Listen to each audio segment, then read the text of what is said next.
नमस्कार दोस्तों, स्वागत है आपका हमारे YouTube चैनल में। दोस्तों, आज हम आपको एक कथा का श्रवण कराने जा रहे हैं जिसके सुनने मात्र से आपके जीवन में सुख, संपत्ति और धन की वर्षा होगी। तो चलिए कथा को प्रारंभ करते हैं। एक बार माता पार्वती ने भगवान शिव से कहा, प्रभु, मैं देख रही हूँ कि कुछ स्त्रियां शादी के तुरंत बाद विधवा हो रही हैं। आखिर ऐसा क्यों हो रहा है? मुझे लगता है कि यह न्याय नहीं है। फिर भगवान शिव ने माता पार्वती से कहा, आप जानना क्या चाहती हैं देवी, आप मुझे बताएं। अगर आप यह कहानी सुन रहे हैं तो पूरा सुनिए। इस कथा को आधा अधूरा छोड़कर जाने की गलती मत करिएगा, क्योंकि इस पवित्र कथा को पूरा सुनने से मनचाहे फल की प्राप्ति होगी। इसलिए इस कथा को पूरा सुने, जिससे भोलेनाथ का अनादर ना हो। देवी पार्वती भगवान शिव से कहती है, प्रभु, मेरे पास एक प्रश्न है जो मुझे विचलित कर रहा है। आप इसका उत्तर देकर संतुष्ट करने की कृपा करें। फिर भगवान शिव ने कहा, ठीक है, तुम अपने प्रश्न मुझे बताओ। मैं तुम्हें उनके उत्तर देकर तुम्हें पूरी तरह संतुष्ट करने का प्रयास करूंगा। कहिए देवी, आपका क्या प्रश्न है?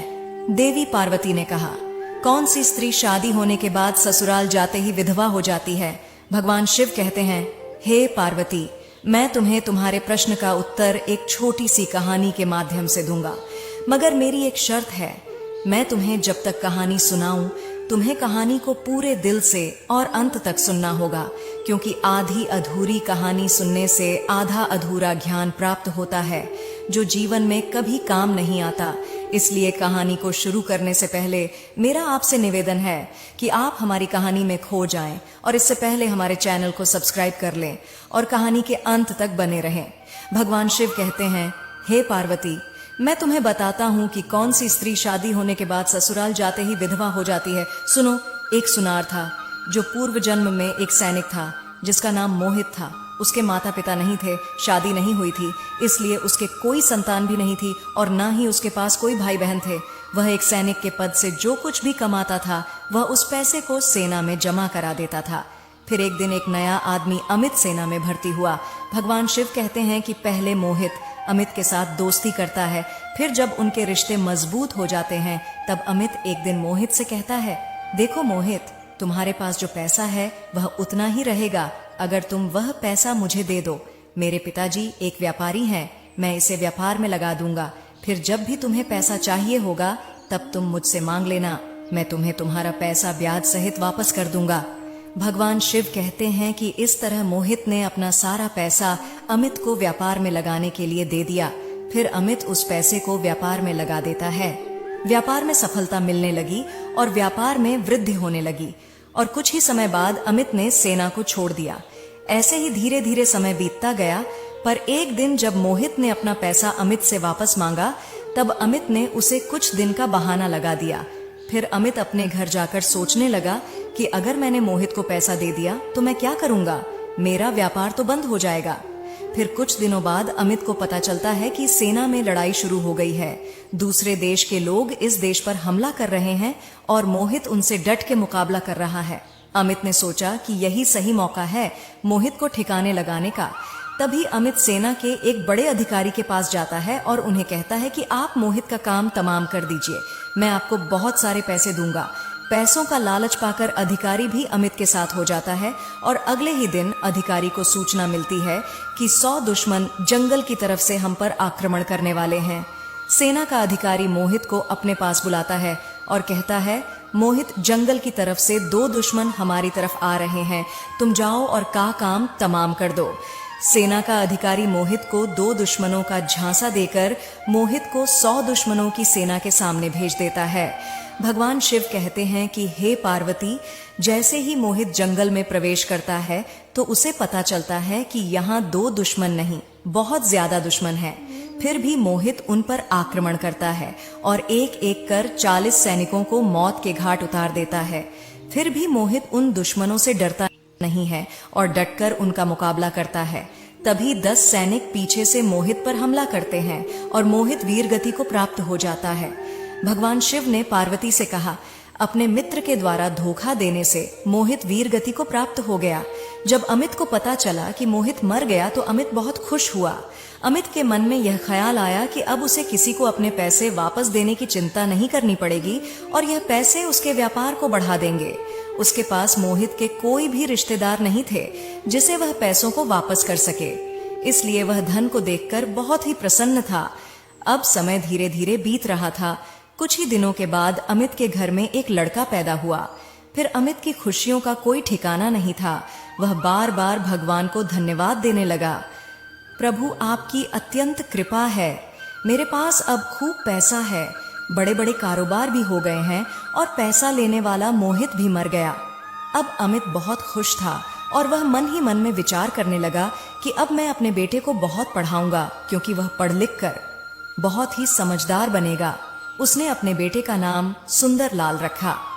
भगवान शिव ने कहा, पार्वती, जब सुंदरलाल थोड़ा समझदार हुआ तो उसने खूब पढ़ाई लिखाई की और अमित ने उस पर खूब पैसे खर्च किया।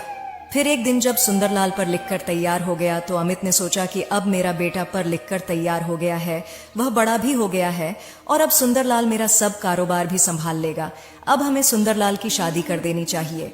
भगवान शिव कहते हैं, हे पार्वती, अब हम बताते हैं कि उस अमित के बेटे की शादी कैसे हुई। एक समय की बात है, उस गांव में सभी लोग खुश थे। फिर एक दिन एक बड़े बलवान और विशाल काया वाला राक्षस आकर राजा के राज्य में पहुंच गया। उसने कई लोगों को मार डाला। तब राजा और उसके सैनिक उस राक्षस को मारने के लिए निकले, लेकिन राक्षस ने सैनिकों को भी मार दिया और राजा बंदी बना लिया। भगवान शिव ये कहते हैं, हे पार्वती, जब राक्षस ने राजा को बंदी बना लिया तो रानी बहुत परेशान हो गई। वह अपने पति के लिए बहुत दुखी हो गई। फिर एक दिन रानी उस राक्षस की गुफा में गई। रानी ने राक्षस से कहा कि तुम्हें क्या चाहिए, तुम मेरे पति को छोड़ दो, तुम्हें जो चाहिए वह मैं दूंगी। रानी राक्षस से अपने पति के प्राण लौट आने की भिक्षा मांगने लगी। राक्षस ने कहा, यदि तुम रोज मेरे भोजन के लिए एक मनुष्य को मेरी गुफा में भेज दोगी, तभी मैं तुम्हारे पति को जीवन दान दूंगा। फिर रानी ने उस राक्षस की बात को स्वीकार किया और फिर रोज एक व्यक्ति उस राक्षस के लिए उसकी गुफा पर भोजन के लिए जाने लगा। इस तरह कुछ दिन बीत गए, लेकिन एक दिन राजा के लोगों ने कहा, महाराज, इस तरह से हमारी प्रजा धीरे धीरे समाप्त हो जाएगी, हमें इस राज्य को बचाने का उपाय ढूंढना होगा। तब भगवान माता पार्वती से कहते हैं, देखो, एक दिन उस देश के राजा ने यह ऐलान किया कि अगर कोई इंसान उस राक्षस को मार देगा तो उसे मैं अपनी बेटी राजकुमारी से विवाह करवा दूंगा और उसे राज्य का उत्तराधिकारी भी बना दिया जाएगा। भगवान शिव कहते हैं कि हे पार्वती, उसके बाद यह समाचार सभी राज्यों के राजकुमारों तक पहुंचा दिया गया, लेकिन सभी राजकुमार उस राक्षस के द्वारा मारे गए। जब यह सूचना अमित को पता चली कि जो भी उस राक्षस को मार देगा उसके साथ में राजा की बेटी की शादी होगी और उसे राज्य का उत्तराधिकारी भी बना दिया जाएगा। फिर अमित लालच में आ गया। अमित ने सोचा कि मेरा बेटा सुंदर, जो कि युद्ध कौशल में माहिर है, यदि उसने राक्षस को मार दिया तो उसे आधा राज्य मिल जाएगा। तभी अमित अपने बेटे सुंदर के पास जाता है और उसे सारी बात बताता है और सुंदर भी राजकुमारी से विवाह की बात सुनकर तुरंत तैयार हो जाता है। भगवान शिव कहते हैं, हे पार्वती, फिर तो सुंदर सीधे राजा के पास गया और राजा से कहा कि हे राजन, मैं उस राक्षस को मार दूंगा, बस आप मुझे इतना बताइए कि वह रहता कहाँ है। फिर राजा सुंदर को उस राक्षस की गुफा का पता बताते हैं। गुफा का पता मिलते ही सुंदर जंगल की तरफ निकल पड़ा। जंगल बहुत घना था और गुफा काफी दूर थी, इसलिए थक गया और एक पेड़ के नीचे जाकर बैठ गया। जैसे ही उसने रोटी को खाने के लिए बाहर निकाली तो अचानक ही वह पेड़ बोलने लगा, मुझे बचाओ, मुझे बचाओ। सुंदर आवाज सुनकर डर गया। पेड़ ने कहा, क्या तुम मुझे यहाँ पास में नदी से कुछ पानी लाकर दे दोगे? सुंदर ने पहली बार बोलते हुए पेड़ को देखा था। सुंदर ने पेड़ की बात मान ली और पास ही में बह रही एक नदी से पानी लाकर पेड़ की जड़ों में डाल दिया। पानी मिलने से पेड़ बहुत प्रसन्न हो गया और उसने सुंदर से कहा, तुम इस जंगल में कहाँ जा रहे हो? तब सुंदर उस पेड़ को अपनी पूरी कहानी सुना देता है। वह पेड़ एक जादुई पेड़ था। वह पेड़ सुंदर से कहता है कि उस राक्षस के आतंक के कारण जंगल के सारे जानवर बहुत डरे हुए हैं, क्योंकि उसने कई जानवरों को नष्ट कर दिया है। भगवान शिव कहते हैं, हे पार्वती, वह पेड़ भी उस राक्षस की वजह से काफी परेशान था।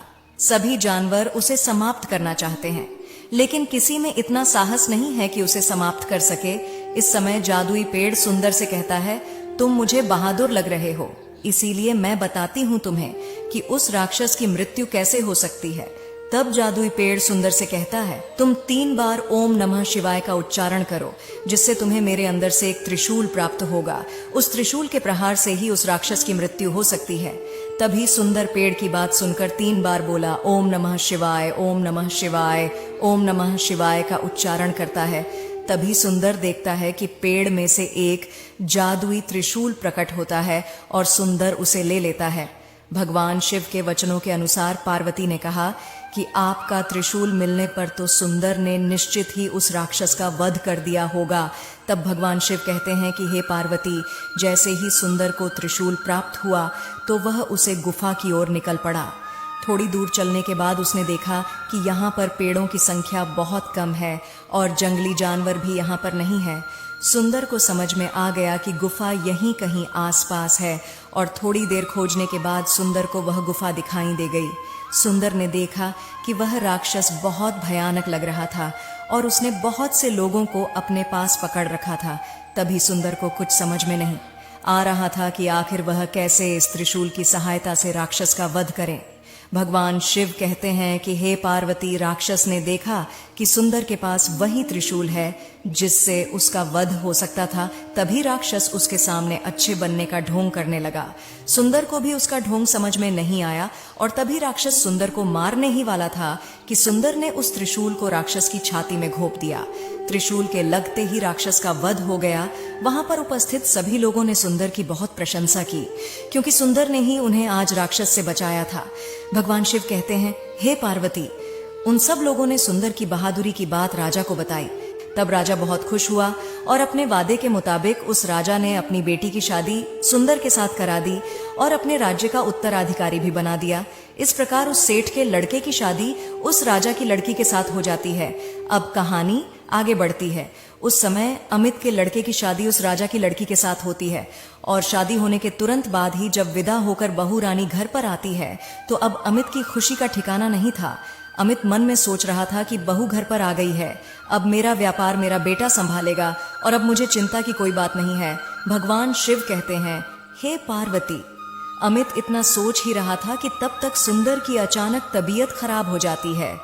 अमित के एक ही लड़का था, अब तो वह घबरा जाता है और अपने बेटे के पास दौड़ कर जाता है और अमित बहुत बड़े बड़े वेदों को बुलाता है और अपने लड़के का इलाज करवाता है, लेकिन दवा असर नहीं करती।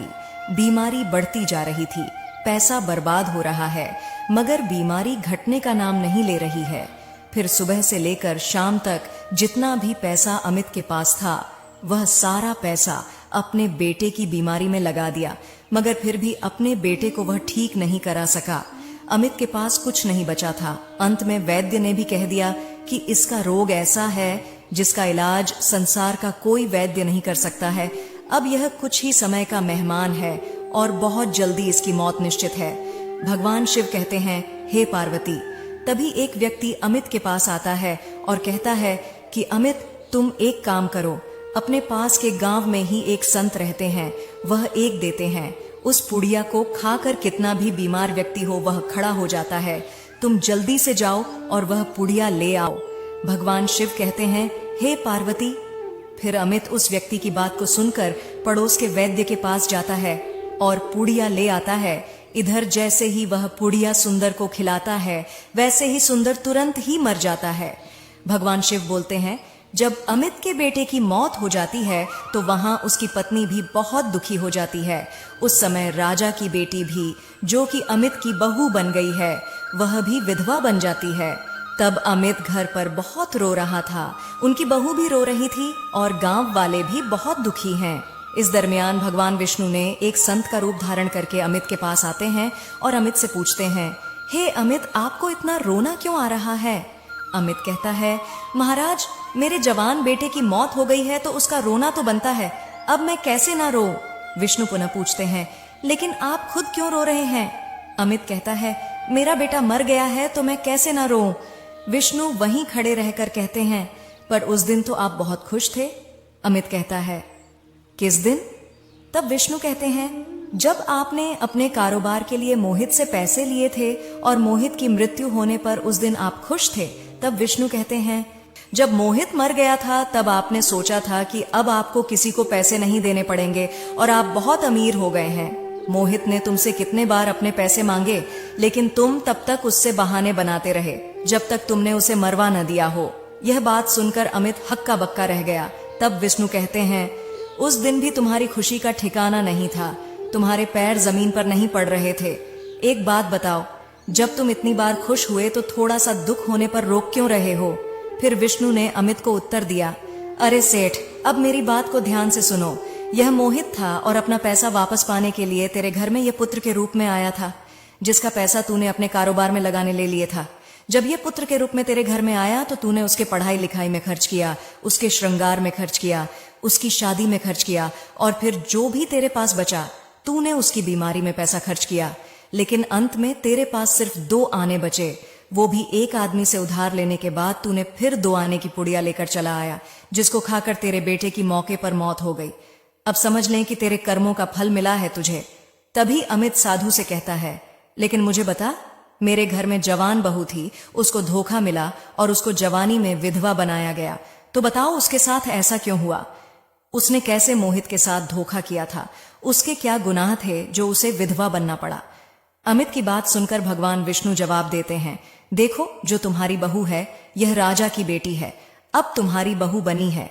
वह पूर्व जन्म में वही अधिकारी था जिसने मोहित को धोखे से युद्ध ने भेजा था।